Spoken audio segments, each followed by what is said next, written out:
Hey, JP here again. In this video, we're going to talk about what formative experiences did I have that gave me insights into apartment investing and multifamily as a whole. A couple of things come to mind when I ask that question. I guess number one, kind of formatively, really, is growing up in apartments. When I was 7 years old, I had moved from where I lived in Brooklyn, New York, to California for about 6 months. We lived in an apartment or two, I think, and then we moved back to New York and then back to California for a number of years. And in California, we moved probably about 15 times. That's no exaggeration. A lot of times people ask me, why did you move so much? Well, truth is, my mom changed her mind a lot. Right? My dad was an X-ray tech. He can get a job, fixing X-ray machines anywhere.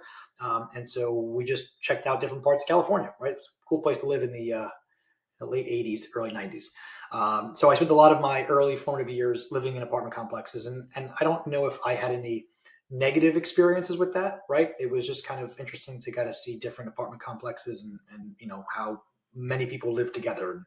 And that was a part of my early youth. Then as I got older, I was always, as a kid growing up in the 80s, loved Arnold Schwarzenegger, had a chance to meet him. It's a story from another day.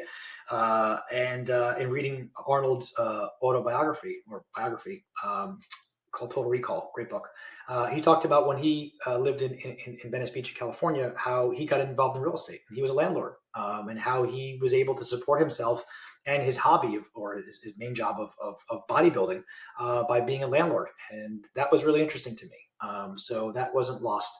And then, by the time I decided to kind of get into multifamily, and that was the path I wanted to go to, or real estate, I should say, exposing myself to a variety of different podcasts and resources. At the time, one of them was Bigger Pockets, was really influential for me.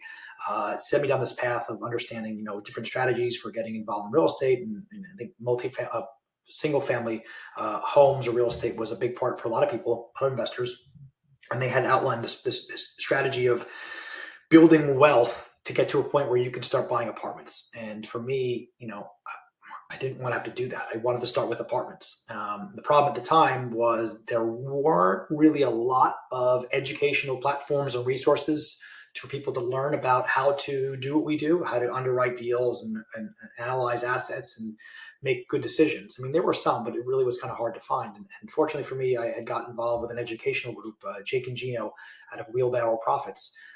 They had an educational platform that sort of started right when I was looking for it. Like, what's the saying, when a teacher will appear when the student's ready? Well, that's sort of what happened.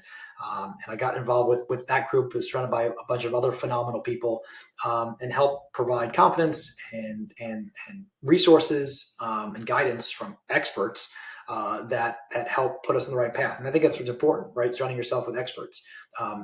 We don't claim to be an expert in everything, but we do have a robust network, and we know how to ask for help. And real estate and multifamily is one of these industries where people generally like to, roll up their sleeves and help out. Like in real estate, especially in multifamily, it's truly a team sport. It takes a village. It really does.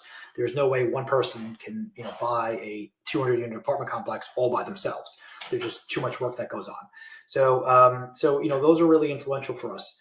And I think really helped put us on the right path. And of course, I can't forget some my meeting with Howard Primer in the end of 2019, and how that really formed our opinion on how to do multifamily a very specific way, a very certain way, which is different from, I think, a lot of other groups. And when I say different, I don't mean like, we're not renting apartments. We're still renting apartments. We're still renovating them. That's still there. But just the attitude in which we're taking it, and the mission we're undertaking is different and refreshing. And so that's how to answer that question on what were some of the formative experiences that we had that gave us insights into multifamily. Thanks for watching, and I'll see you next time.